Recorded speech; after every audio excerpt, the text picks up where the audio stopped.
स्वागत है आप सभी का सावधानी कोचिंग इंस्टीट्यूट की इस लाइव क्लासेस में। मैं संदीप गौर स्वागत करता हूं हमारे सभी विद्यार्थियों का, हमारे सभी मित्रों का, हमारे सभी दोस्तों का।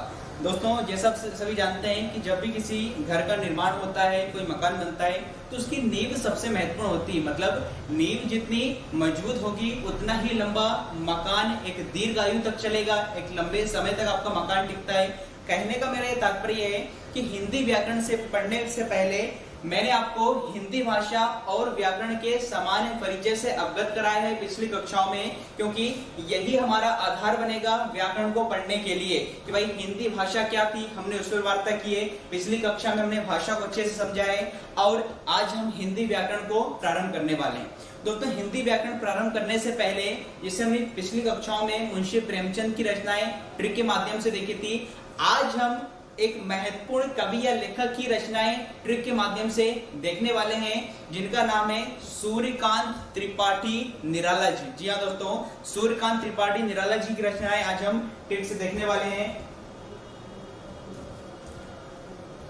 तो लिखा है यहाँ पर सावधानी कोचिंग संस्थान हिंदी साहित्य हिंदी लिटरेचर में हम रचनाएं ट्रिक के माध्यम से देखने वाले हैं। और जिस कवि की रचनाएं आज हम ट्रिक के माध्यम से देखने वाले हैं उनका नाम है सूर्यकांत त्रिपाठी निराला। अब दोस्तों, सूर्यकांत त्रिपाठी निराला की टोटल 30 रचनाएं, 28 से 30 रचनाएं एक मजेदार कहानी के माध्यम से आपको इस मंच से नगद कैश याद हो जाएंगी। किंतु इनकी रचनाएं देखने से पहले इनके व्यक्तिगत जीवन से जो पुरानी कक्षाओं में या प्रीवियस ईयर्स में जो प्रश्न आपसे पूछे गए हैं या फिर आगामी समय में कौन कौन से प्रश्न इनके जीवन परिचय से आने की संभावना है, हर एक बिंदु पर मैं गहराई से बात करूंगा। हर एक बिंदु को यहाँ पर आप समझते चलिएगा। तो व्यक्तिगत जीवन में सबसे पहले लिखा है जन्म 21 फरवरी 1896 मेदिनीपुर पश्चिम बंगाल। निधन की हम बात करें 15 अक्टूबर 1961 प्रयागराज उत्तर प्रदेश में इनका निधन हुआ था। वहीं पर बात करें इनका उपनाम है निराला। जी हाँ दोस्तों, इनका नाम सिर्फ इतना था सूर्यकांत त्रिपाठी। अंत में जो निराला शब्द आपको दिखाई पड़ रहा है यह इनका उपनाम था। अब विशेष बिंदु की बात करें तो विशेष बिंदु में पहला ही तथ्य आपके एग्जाम में कई बार दोस्तों पूछा गया है, चाहे वह लेबर इंस्पेक्टर का एग्जाम हो, चाहे वह संविदा शिक्षक वर्ग 1, 2 वर्ग 2 का एग्जाम हो या फिर एमपीएसआई का एग्जाम हो। जैसे पहला पॉइंट क्या लिखा है कि छायावाद के 4 प्रमुख स्तंभों में से एक। जी हाँ दोस्तों, जो छायावाद के 4 स्तंभ कहलाते हैं, जिन कवि या लेखक को हम छायावाद के 4 स्तंभ मानते हैं, उनमें से एक कौन रहे थे? सूर्यकांत त्रिपाठी निराला जी। अब एक शब्द आपको यहाँ पर एक नया दिखाई पड़ रहा है कि सर ये छायावाद क्या चीज है, ये छायावाद किसे कहा जाता है? तो दोस्तों, आपकी जानकारी के लिए मैं बता दूं, वो सारे कवि या लेखक जो प्रकृति को अपनी माँ मानते हैं और प्रकृति के सौंदर्य का वर्णन करते हैं, मानव का प्रकृति के प्रति सौंदर्य का चित्रण अपनी रचनाओं में करते हैं, तो समस्त प्रकृति से संबंधित रचना लिखने वाले कवियों को किसकी संज्ञा दी जाती है दोस्तों? छायावाद की। अब बात आती छायावाद के 4 स्तंभ का मतलब ये हुआ कि 4 ऐसे लेखक या कवि कौन हैं जिन्होंने अपनी रचनाओं में सबसे ज्यादा प्रकृति का वर्णन किया है, मानव और प्रकृति के प्रति सौंदर्य या प्रेम का अद्भुत वर्णन इन्होंने अपनी रचनाओं में किया है। तो 4 स्तंभ कौन कौन से हैं? मुझे कमेंट बॉक्स में आप बताइए कि छायावाद के 4 स्तंभ कौन कहलाते हैं। मतलब 4 वे कौन से कवि या लेखक हैं जिन्होंने अपनी रचनाओं में प्रकृति से संबंधित सबसे ज्यादा प्रकृति के सौंदर्य को बताया है, मानव और प्रकृति के प्रेम को अपनी रचनाओं में दर्शाया है। तो कमेंट बॉक्स में मुझे बताइएगा कि छायावाद के 4 स्तंभ कौन से कहलाते हैं, क्योंकि कई बार आपकी परीक्षाओं में पूछ लिया जाता है निम्नलिखित में से वह कौन सा कवि या लेखक है जो छायावाद का स्तंभ है अथवा नहीं है। तो फिलहाल मैं आपको यहाँ पर बता रहा हूँ दोस्तों कि छायावाद के 4 प्रमुख स्तंभ कौन से माने जाते हैं। इसके लिए एक बढ़िया से हम ट्रिक का इस्तेमाल करेंगे कि छायावाद के 4 स्तंभ कौन से हैं। तो एक शब्द आपको याद रखना दोस्तों, प्रसुमन। जी हाँ दोस्तों, प्रसुमन से आप छायावाद के 4 स्तंभ या 4 आधार को याद कर सकते हैं। अब देखिए, प्रवर्ण से क्या बनेगा? प्रसाद, अर्थात जयशंकर प्रसाद, जो कि इनकी पिक्चर आपको डिस्प्ले स्क्रीन पर दिखाई दे रही है। सु से यहाँ पर बनेगा सुमित्रा नंदन पंत, यहाँ पर इनकी तस्वीर आपको दिखाई दे रही है। अगला वर्ण होगा माँ, तो माँ से क्या बनेगा? महादेवी वर्मा। न से बनेगा निराला, अर्थात सूर्यकांत त्रिपाठी निराला, जिनकी आज हम रचनाएं ट्रिक के माध्यम से देखने वाले हैं। तो भाई ये 4 कवि या लेखक आपको जो दिखाई दे रहे हैं यहाँ पर, इन्हें ही छायावाद का स्तंभ माना जाता है, क्योंकि इन्होंने अपनी रचनाओं में प्रकृति का सबसे ज्यादा चित्रण किया है।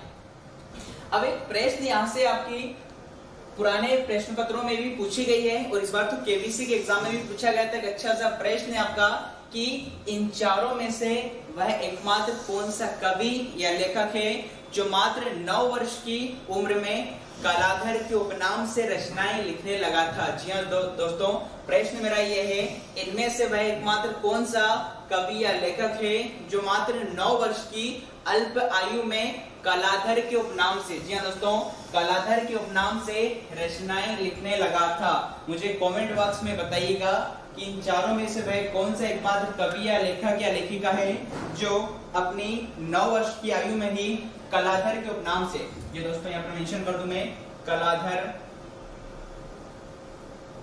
के उपनाम से 9 वर्ष की उम्र, वह एकमात्र कौन सा कवि या लेखक है जो मात्र 9 वर्ष की उम्र में कलाधर के उपनाम से रचनाएं लिखने लगा था। ये 4 ऑप्शंस आपको स्क्रीन पर दिखाई दे रहे हैं। तो यहाँ पर मैं आपको राइट आंसर बता देता हूँ कि भाई कौन सा कवि या लेखक है जो 9 वर्ष की उम्र में कलाधर के उपनाम से रचनाएं लिखने लगा था। दोस्तों यहाँ पर राइट आंसर क्या होगा? जयशंकर प्रसाद। जी हाँ दोस्तों, जयशंकर प्रसाद ही वह कवि या लेखक थे जो मात्र 9 वर्ष की उम्र में कलाधर के उपनाम से रचनाएं लिखा करते थे। इसकी वजह यह थी कि इनके परिवार वालों का इनकी रचनाएं लिखना उन्हें पसंद नहीं था, इसलिए जानबूझकर जयशंकर प्रसाद अपना नाम बदलकर अर्थात कलाधर के नाम से रचनाएं लिखा करते थे और उस समय उनकी उम्र थी मात्र 9 वर्ष। चलिए, तो ये हमने छायावाद की बात की। अब यदि बात करें कि भाई छायावाद जो शब्द है, छायावाद का मतलब होता है प्रकृति से संबंधित रचनाएं लिखना।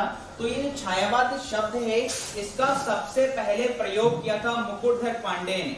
यदि आपसे पूछ लिया है, मुकुटधर पांडे, मुकुटधर पांडे ने सबसे पहले इनकी जो एक पत्रिका थी शारदा, जी हाँ दोस्तों, श्री शारदा, शारदा पत्रिका जो कि जबलपुर से प्रकाशित हुई थी। शारदा पत्रिका वर्ष की बात करो 1920, जबलपुर, मध्य प्रदेश के जबलपुर जिले से सन 1920 में शारदा नामक पत्रिका प्रकाशित हुई थी और इसी पत्रिका में मुकुटधर पांडे ने सबसे पहले छायावाद शब्द का प्रयोग किया था। तो यदि आपसे पूछ लिया जाए कि छायावाद का नामकरण किसने किया या छायावाद शब्द का सर्वप्रथम प्रयोग किसने किया, तो किसने किया है? मुकुटधर पांडे ने। और कहां पर किया था? तो इनकी एक पत्रिका प्रकाशित हुई थी सन 1920 में। कहां से प्रकाशित हुई थी? जबलपुर। तो जबलपुर से प्रकाशित होने वाली शारदा पत्रिका में ही सबसे पहले छायावाद शब्द का प्रयोग मुकुटधर पांडे के द्वारा किया गया है। अब छायावाद के यदि मैं कालक्रम की बात करूं कि भाई वह कौन सा कालक्रम रहा था जब छायावादी इन सभी कवियों ने अपनी रचनाएं लिखी थी, तो वह कालक्रम माना जाता है दोस्तों 1918 से 1936। जी दोस्तों, 1918 से लेकर 1936 तक की जो समय अवधि थी, यह छायावाद की मानी जाती है। तो इतने हमने बेसिक बात की दोस्तों छायावाद के बारे में। चलते हैं अगले बिंदु पर।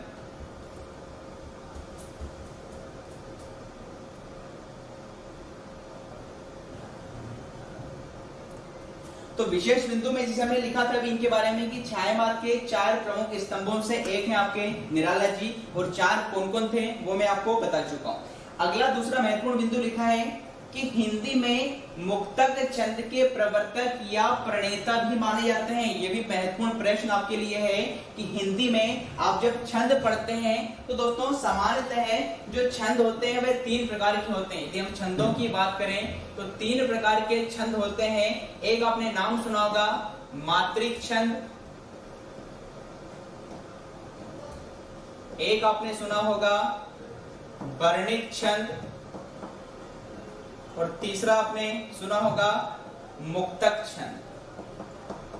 ये 3 प्रकार के छंद हम हिंदी में पढ़ते हैं कि मात्रिक छंद। अब देखो मात्रिक छंद क्या होता है, मात्राओं की संख्या पर आधारित छंद को क्या बोला जाता है, मात्रिक छंद।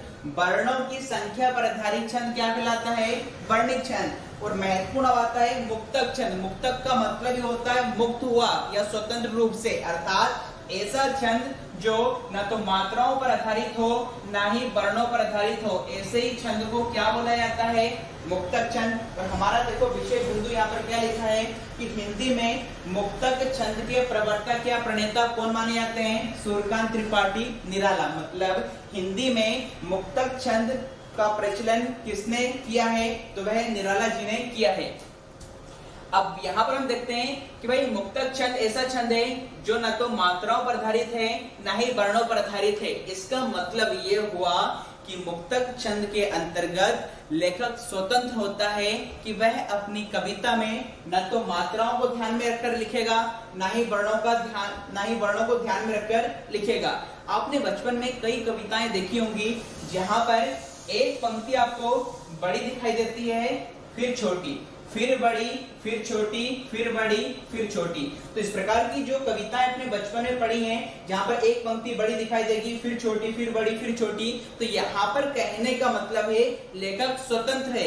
उसने इन कविताओं की पंक्तियों को लिखने के लिए ना तो मात्राओं का ध्यान में रखा है ना ही वर्णों को ध्यान में रखा है। तो इस प्रकार की कविताएं ही क्या कहलाती हैं, मुक्तक छंद कहलाती हैं। और इस प्रकार की कविताओं का प्रचलन या मुक्तक छंद की बात करें तो मुक्तक छंद के प्रवर्तक या प्रणेता कौन माने जाते हैं दोस्तों, सूर्यकांत त्रिपाठी निराला जी माने जाते हैं। अब एक प्रश्न आपको और मैं यहाँ पर महत्वपूर्ण बता दूं कि मुक्तक छंद का अन्य नाम क्या है। मुक्तक छंद को दोस्तों रबर या केचुआ छंद भी कहा जाता है। जी हाँ दोस्तों, किसी किताब में आपको ये पॉइंट नहीं मिलेगा किंतु महत्वपूर्ण है कि मुक्तक छंद को ही क्या बोला जाता है, रबर या केचुआ छंद कहा जाता है। क्यों, क्योंकि हमने कहा है कि मुक्तक छंद में लेखक या कवि ना तो मात्राओं की संख्या को ध्यान में रखता है ना ही वर्णों की संख्या को ध्यान में रखता है। वह पूर्णतः स्वतंत्र होता है, अर्थात वह अपनी रचनाओं को घटा बढ़ाकर बनाता है, घटा बढ़ाकर उसकी रचनाएं करता है। ठीक उसी प्रकार जिस प्रकार एक रबर या केचुआ आवश्यकता पड़ने पर वह स्ट्रेचेबल होता है, छोटा बड़ा होते रहता है, उसी प्रकार मुक्तक छंद में भी कविताएं कभी बड़ी होंगी पंक्ति, कभी छोटी होंगी, कभी बड़ी होंगी, कभी छोटी होगी। तो एक प्रकार से यह रबर या केचुए की भांति दिखाई पड़ती है।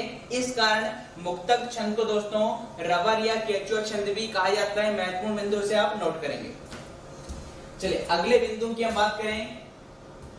अगला बिंदु लिखा है कि सूर्यकांत त्रिपाठी निराला जी कवि रहे हैं, उपन्यासकार हैं, उपन्यास लिखे हैं, नॉवलिस्ट हैं, कहानी लिखी है और निबंध लिखे हैं। इन 4 विधाओं पर इन्होंने काम किया है।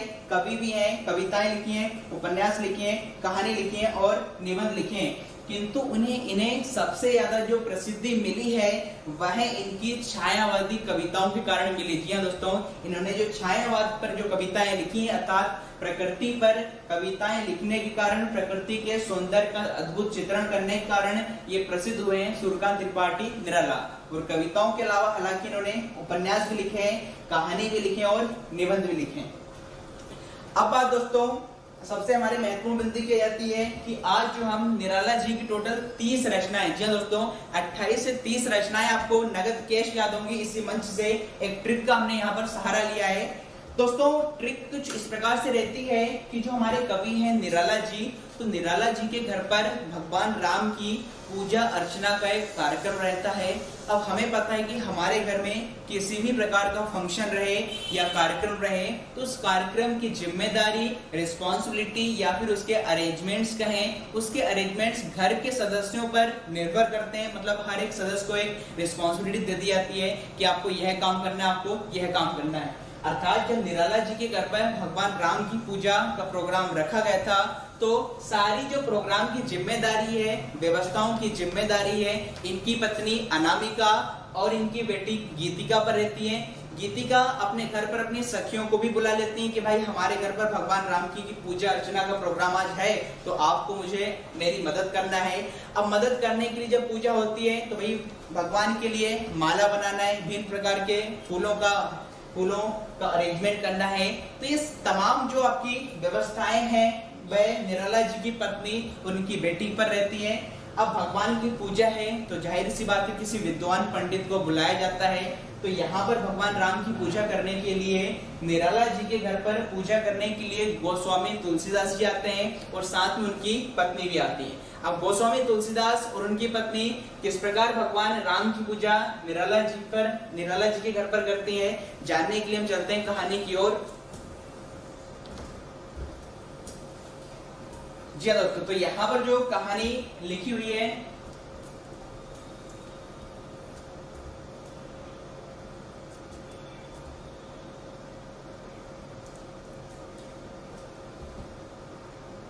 जी दोस्तों, यहाँ पर जो ट्रिक है जिसमें हम 28 से 30 रचनाएं देखने वाले हैं, ट्रिक ये है कि निराला जी के घर पर राम की शक्ति पूजा का प्रोग्राम था।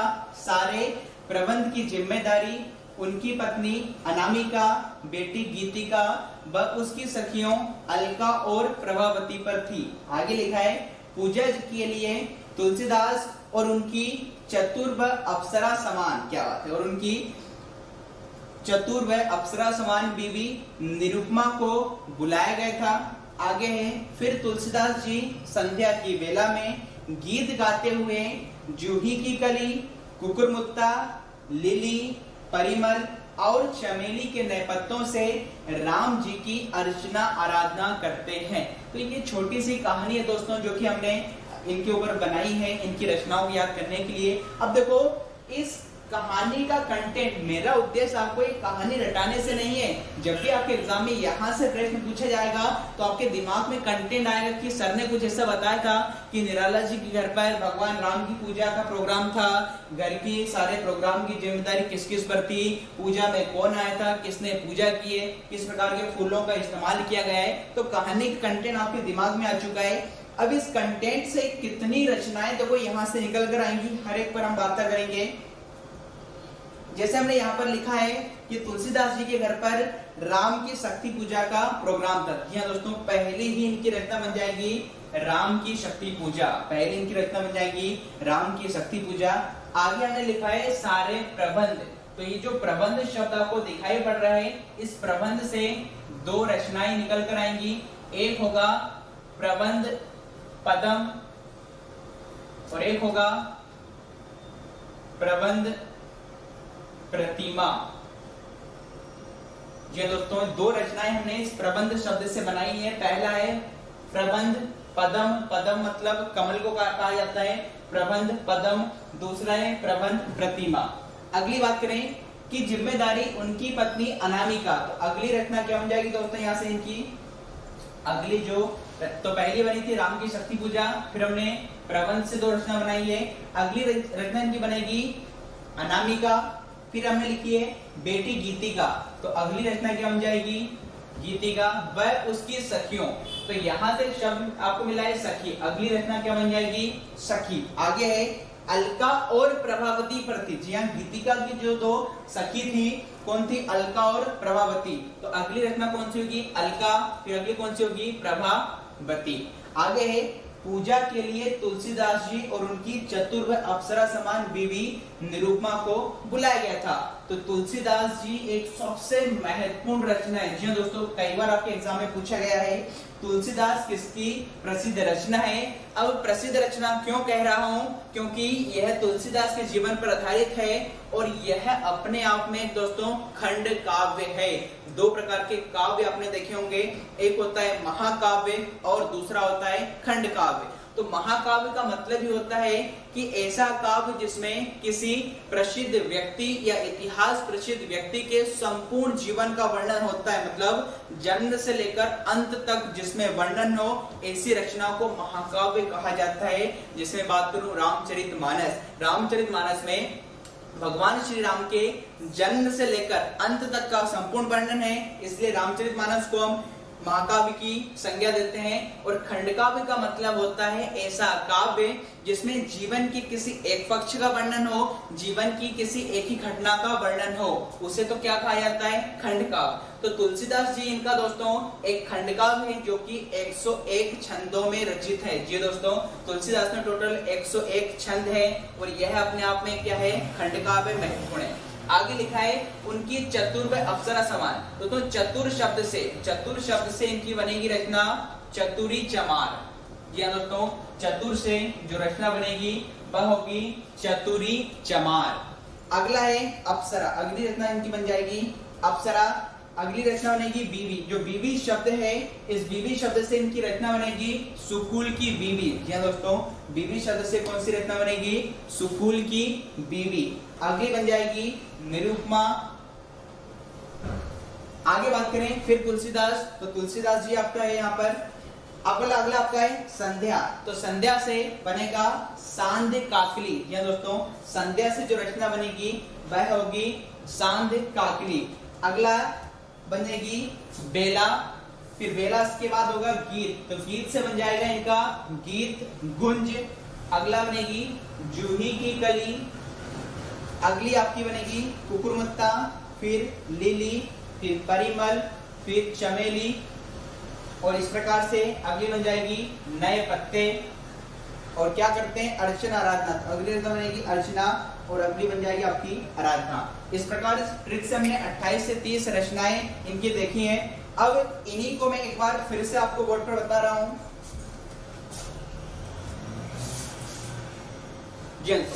काव्य संग्रह की बात करें तो जो काव्य संग्रह है मतलब जिसमें कविताएं हैं वह है राम की शक्ति पूजा, जिसे हमने ट्रिक में देखा, अनामिका, गीतिका, तुलसीदास, सांध्य काकली। दोस्तों काकली का मतलब होता है मधुर ध्वनि या आवाज। अगला है बेला, गीत गुंज, जूही की कली इनकी प्रसिद्ध कविता है, कुकुरमुत्ता, परिमल। परिमल का मतलब होता है दोस्तों खुशबू या सुगंध। अगला है नए पत्ते, अर्चना और आराधना। इस प्रकार हमने जो ट्रिक बनाई थी इससे टोटल हमने 13 काव्य संग्रह देखे। अगली इनकी रचनाओं पे चलते हैं।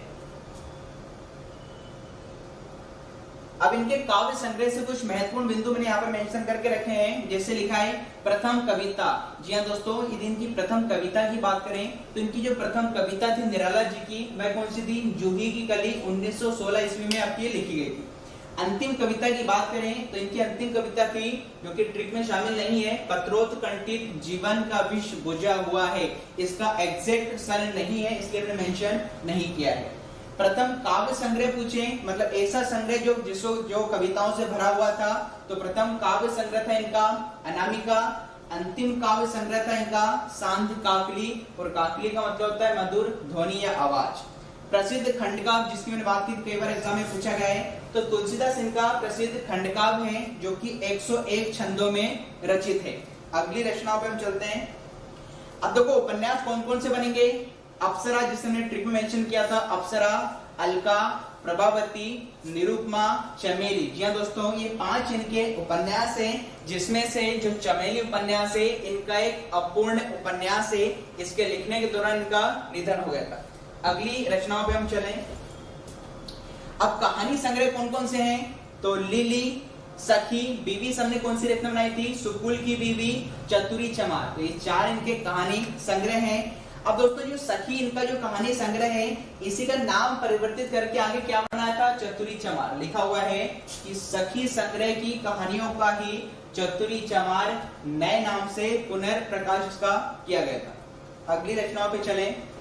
अब निबंध कौन कौन से होंगे, तो इनका निबंध होगा प्रबंध, पदम, प्रबंध, प्रतिमा। इसके अलावा जो मैंने ट्रिक में मेंशन नहीं किए हैं वह निबंध कौन से हैं, रविंद्र कविता कानन। कानन मतलब होता है वन या जंगल। अगला है चाबुक, अगला है चैन और अगला आपका संग्रह। इस प्रकार हमने 28 से 30 रचनाएं इनकी दोस्तों देखी है। तो इनकी रचनाओं के बाद हिंदी व्याकरण जो कि आपको दिखाई दे रहा है, आज से हम हिंदी व्याकरण की शुरुआत करेंगे।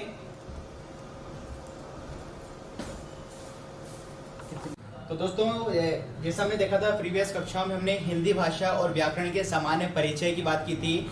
आज से हम दोस्तों हम हिंदी व्याकरण की शुरुआत कर रहे हैं। तो हिंदी व्याकरण थोड़ा नीचे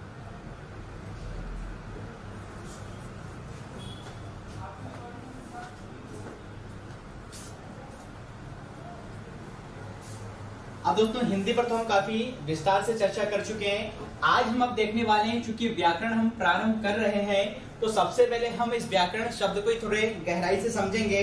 अब दोस्तों यदि मैं व्याकरण शब्द के शाब्दिक विच्छेद की बात करूं, जी हाँ दोस्तों, यदि मैं इसके शाब्दिक विच्छेद की बात करूं, शाब्दिक विच्छेद,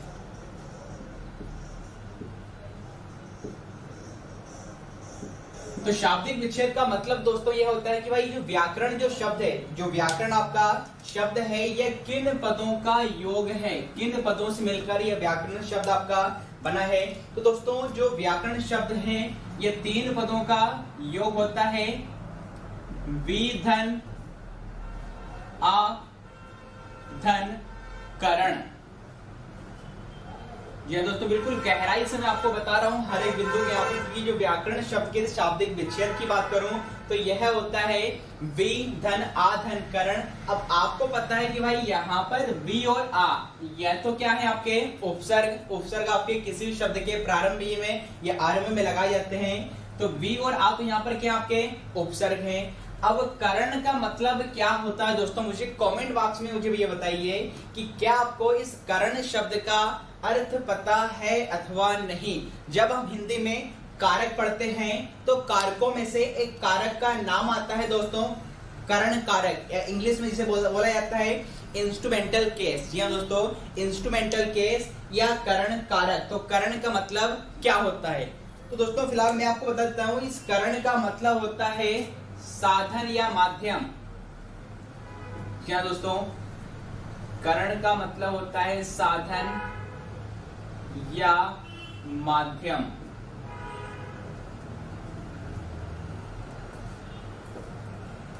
अब यहां पर जिस प्रकार में देखा कि शाब्दिक विच्छेद वि धन आ धन करण होता है, जिसका मतलब होता है साधन या माध्यम, तो ये तो शाब्दिक हमने विच्छेद की बात की है।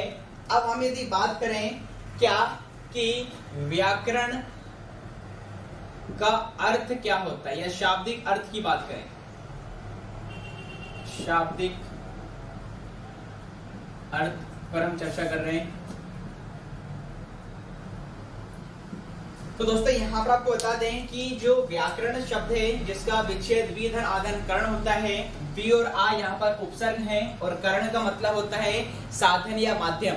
अब करण का मतलब साधन या माध्यम कैसे होता है, तो कारकों में हम पढ़ते हैं कि करण कारक की जो विभक्ति होती है या जो कारक चिन्ह होता है वह क्या होता है, से। हम पढ़ते हैं कर्ता ने कर्म को करण से। तो करण का मतलब साधन या माध्यम कैसे हुआ कि जब कर्ता कोई क्रिया को करता है और क्रिया को करने के लिए उसका जो साधन होता है, उसका जो माध्यम होता है, उसका जो जरिया होता है, उसी को हम क्या बोलते हैं, करण। जैसे हमने कहा कि मैं वायुयान से शिमला पहुंचा, तो ये दोस्तों यहाँ पर शिमला पहुंचने के लिए मेरा साधन क्या है, वायुयान। तो वायुयान से, तो वायुयान यहाँ पर क्या कहलाएगा, करण कहलाएगा, क्योंकि वायुयान वह साधन है जिसके द्वारा मैं शिमला पहुंचा। या फिर मैंने कहा कि अनुराग चाकू से फल काटता है, तो फल काटने के लिए पर किसका इस्तेमाल कर रहा है दोस्तों, चाकू, तो चाकू वह साधन हो जाएगा। या फिर मैंने कहा गोपाल गेंद से खेलता है, तो खेलने के लिए उसका साधन क्या है, गेंद है। या फिर मैंने कहा कि राम ने लकड़ी से मेज बनाई, तो मेज या टेबल बनाने के लिए उसका साधन क्या दोस्तों, आपका लकड़ी है। तो इस प्रकार आप समझ गए होंगे कि करण का मतलब होता है दोस्तों साधन, माध्यम या जरिया। तो ये तो शाब्दिक विच्छेद हुआ वि धन आ धन करण। अच्छा, यहाँ पर यदि आपसे यह भी पूछ लिया है दोस्तों कि व्याकरण शब्द में कौन सी संधि है। जी हाँ दोस्तों, सबसे बढ़िया प्रश्न यहाँ पर मैंने आपके निकाला है कि व्याकरण शब्द में कौन सी संधि है। तो मुझे कमेंट बॉक्स में ये बताइए कि व्याकरण शब्द में कौन सी संधि होगी। जी हाँ दोस्तों, व्याकरण शब्द में कौन सी संधि होगी, कमेंट बॉक्स में मैं आपके उत्तर की प्रतीक्षा कर रहा हूँ कि व्याकरण शब्द जो आपको डिस्प्ले स्क्रीन पर दिखाई दे रहा है, यहाँ पर इसमें कौन सी संधि होगी। तो मैं आपको ये दोस्तों यहाँ पर बता देता हूँ कि व्याकरण शब्द में जो संधि होगी वह दोस्तों होगी यण संधि। या दोस्तों व्याकरण जो शब्द यहाँ पर लिखा है उसमें संधि की बात करें तो वह होगी दोस्तों यण संधि। अब आगे यदि हम बात कर रहे थे यहाँ पर शाब्दिक अर्थ की, तो व्याकरण का जो शाब्दिक अर्थ होता है, जो मतलब होता है, वह दोस्तों होता है भली भांति समझना। व्याकरण का मतलब होता है भली भांति समझना या हम कह सकते हैं विश्लेषण करना, या हम कह सकते हैं विश्लेषण करना। तो अभी तक दो बिंदु हमने सिंपल साधारण से देखे हैं कि भाई व्याकरण किन पदों का योग है, विधन आकरण से मिलकर बना हुआ। दोस्तों मैं हर एक बात को इतनी बार रिपीट कर दूंगा कि कोई चीज आपको रटने की आवश्यकता नहीं होगी, और हर एक बिंदु को मैं बारीकी से ले रहा हूं। आपको इतनी डीप में चीजें किसी भी किताब में दोस्तों दी नहीं रहती। हर एक बिंदु पर मैं गहराई से चर्चा कर रहा हूँ कि विधन आगन करण से मिलकर बना होता है। संधि कौन सी होती है, तो वह होगी कौन सी दोस्तों, यण संधि होती है। अब यण संधि भी क्यों होती है, उसका भी एक तरीका होता है कि यदि किसी भी अर्धवर्ण के बाद, यदि क्या बोल रहा हूं, किसी भी अर्धवर्ण के बाद यदि या व र, तीन चीज दोस्तों, यण संधि की पहचान है दोस्तों। यण संधि की मैं पहचान की बात करूं कि यण संधि कहां पर होती है, तो इसकी बढ़िया सी जो ट्रिक होती है दोस्तों वह होती है 1/2 वर्ण प्लस या व र।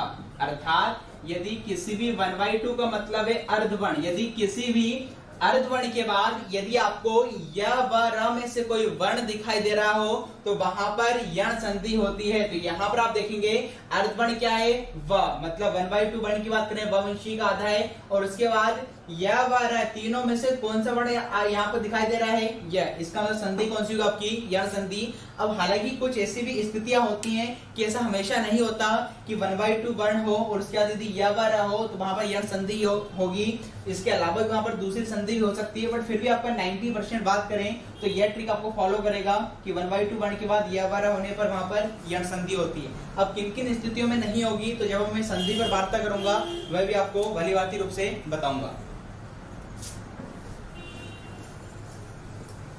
चलिए दोस्तों, तो अभी हमने शाब्दिक विच्छेद की बात कर ली, शाब्दिक अर्थ की बात कर ली। अब यदि हम बात करें परिभाषा की, कि सर इसकी परिभाषा क्या होगी।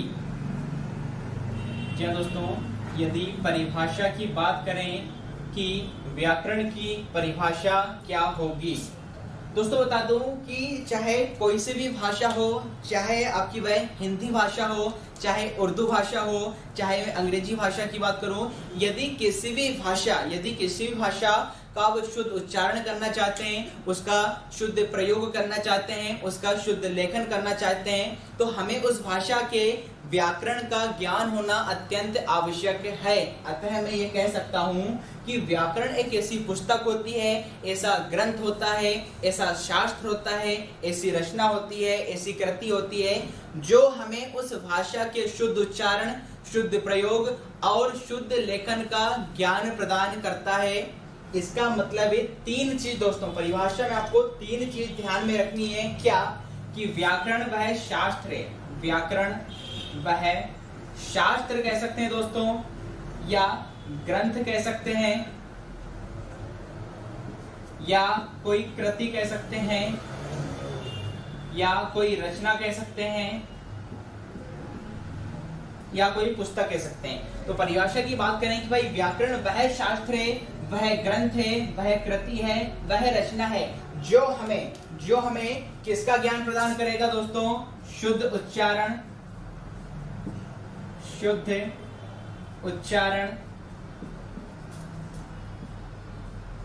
शुद्ध प्रयोग और शुद्ध लेखन।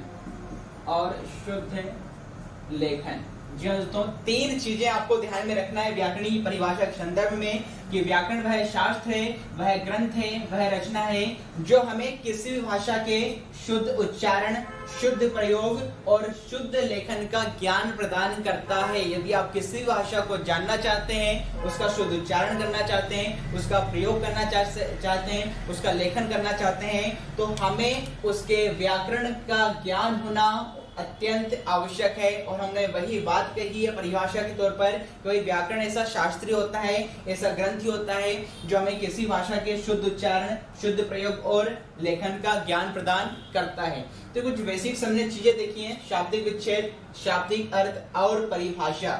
अगला जो पॉइंट यहां पर दोस्तों आएगा 4th नंबर पे, क्या कि व्याकरण के अंग या इसे ही कह सकते हैं भाग, व्याकरण के अंग या भाग, या फिर दोस्तों इसी का अन्य नाम होता है भाषा के अंग या इकाइयां।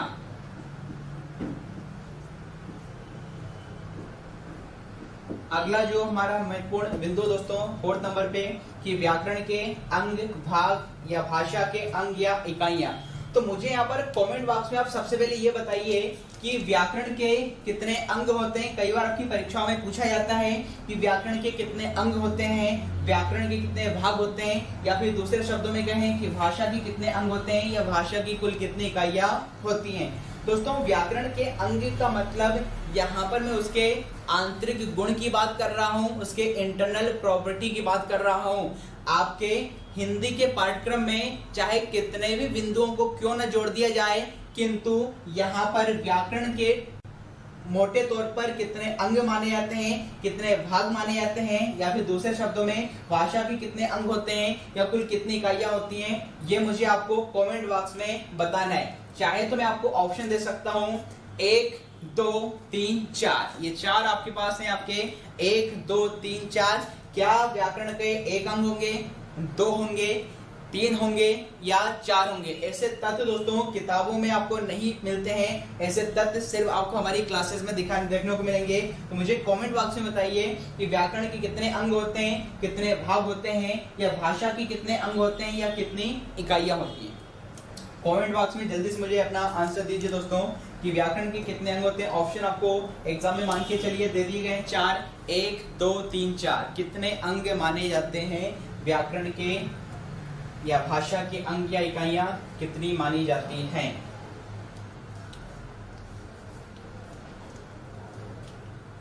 तो दोस्तों फिलहाल मैं आपको इसका आंसर बता देता हूं कि व्याकरण के कितने अंग या भाग माने जाते हैं। तो इसका जो राइट आंसर होगा दोस्तों वह होगा 3। जी हाँ दोस्तों, राइट आंसर जो होगा कि व्याकरण के कितने अंग होते हैं, कितने भाग होते हैं, वह होते हैं 3। अब बात आती है सर व्याकरण के 3 अंग कौन कौन से होते हैं? तो वह होगा दोस्तों पहले नंबर पर शब्द,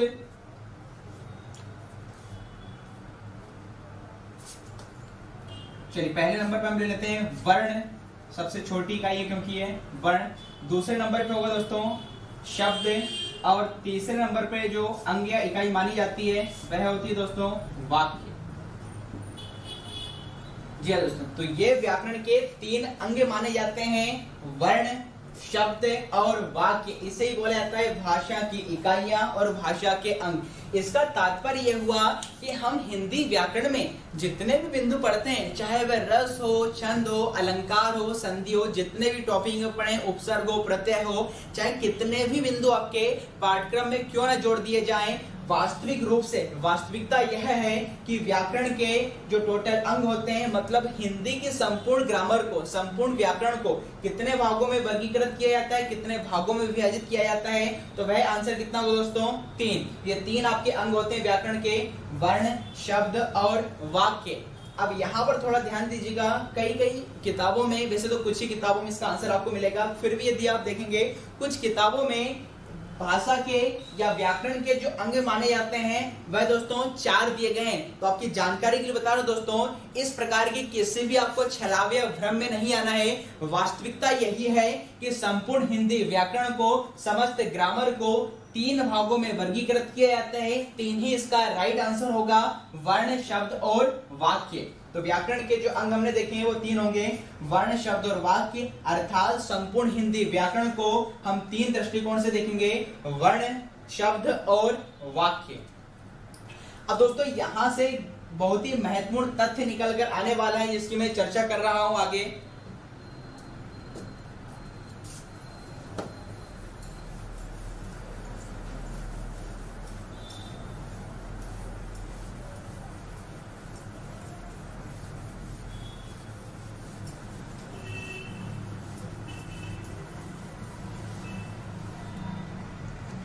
तो जैसे हमने भी देखा था व्याकरण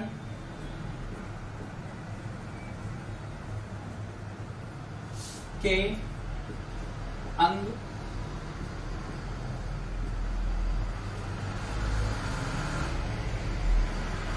तो व्याकरण के दोस्तों जैसे हमने देखा है यहाँ पर कि व्याकरण के कितने अंग होते हैं, तो वह 3 होते हैं, जिस पर हमने भी आपको लिखा था वर्ण,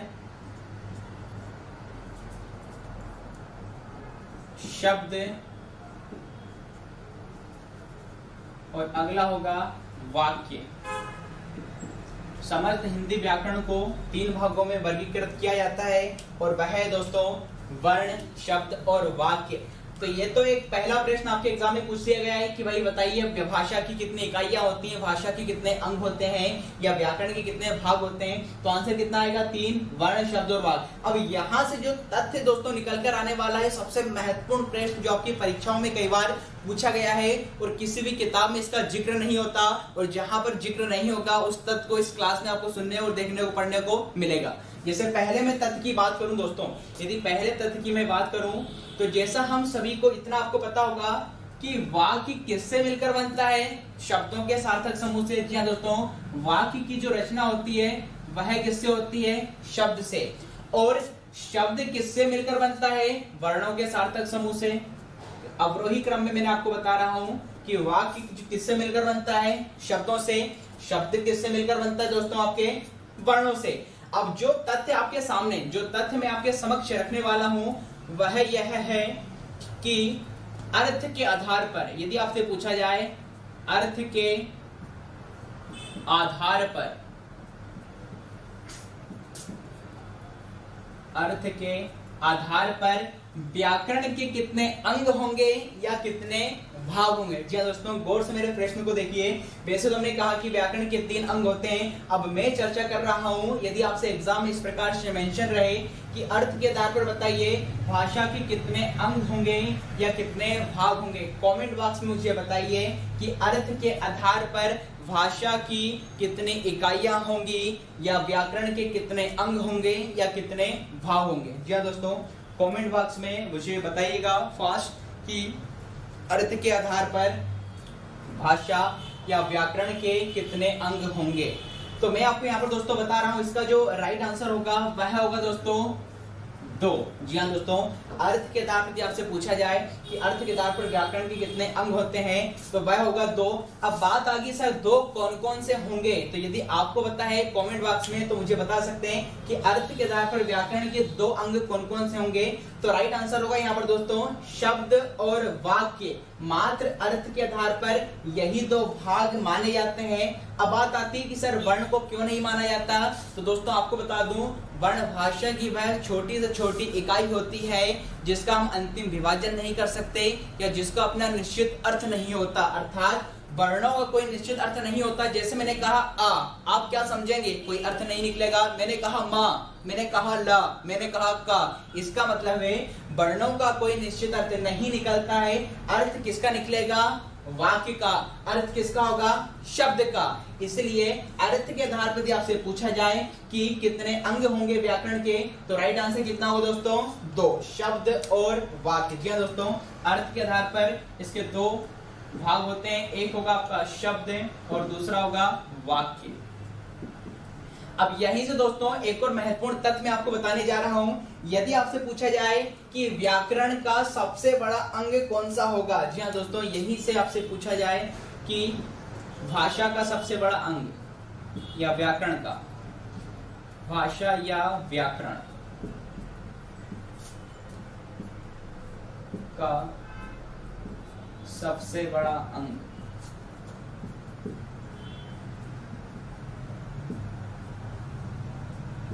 तो इसे भी दोस्तों मुझे कमेंट बॉक्स में बताइए कि भाषा का सबसे बड़ा अंग कौन सा होगा या व्याकरण का सबसे बड़ा अंग कौन सा होगा।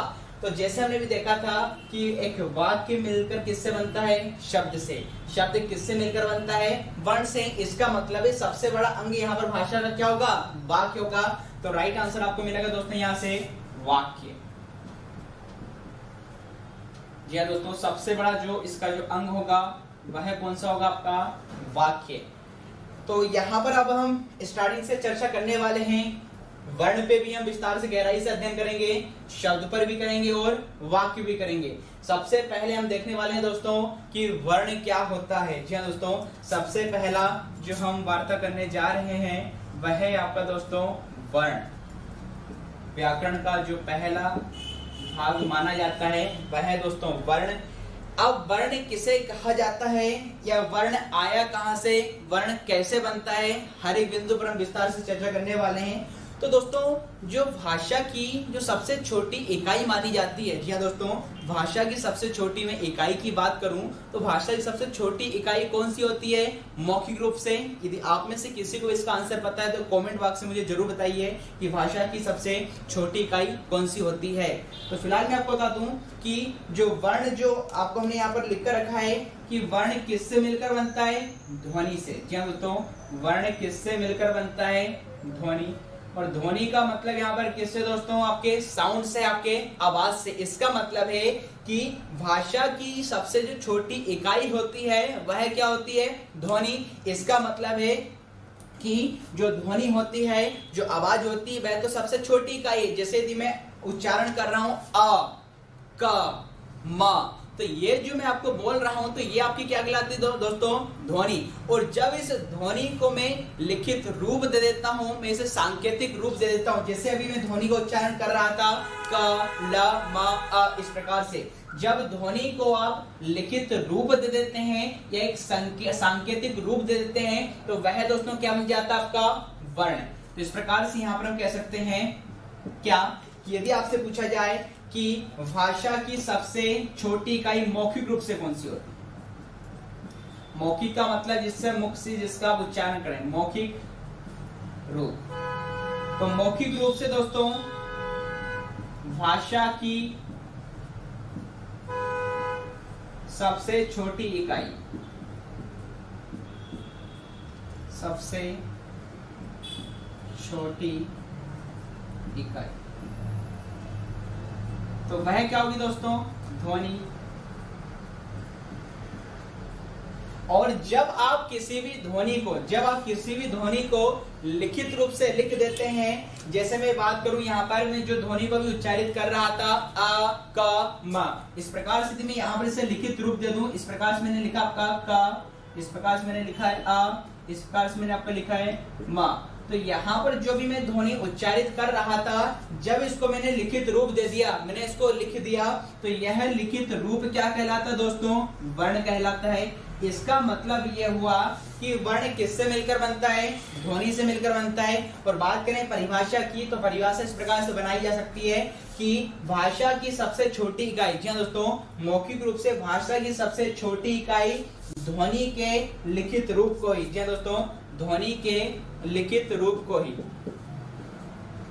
ध्वनि के लिखित रूप को ही क्या कहा है दोस्तों? आपका वर्ण कहा जाता है। तो इससे आगे हम देखेंगे दोस्तों नेक्स्ट क्लास में। आज के लिए इतना ही। Thank you. जय हिंद।